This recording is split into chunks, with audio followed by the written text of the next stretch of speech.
Hello everyone, in this video, we will guide you on how to identify if someone has blocked you on Instagram. It's a simple and speedy process, so let's dive right in.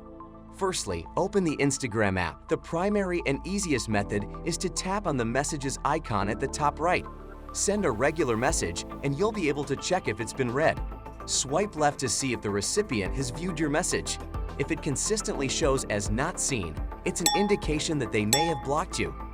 Another approach is to navigate to a different conversation and tap on the profile icon at the top. Access their profile to view posts, followers, and followings.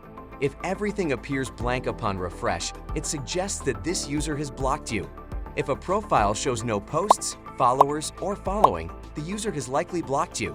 While you could attempt to contact them through an alternative account, it's clear they've chosen to block your original one. I hope this information proves helpful. If it did, don't forget to hit the subscribe button below. It greatly supports the channel. Until the next video, take care.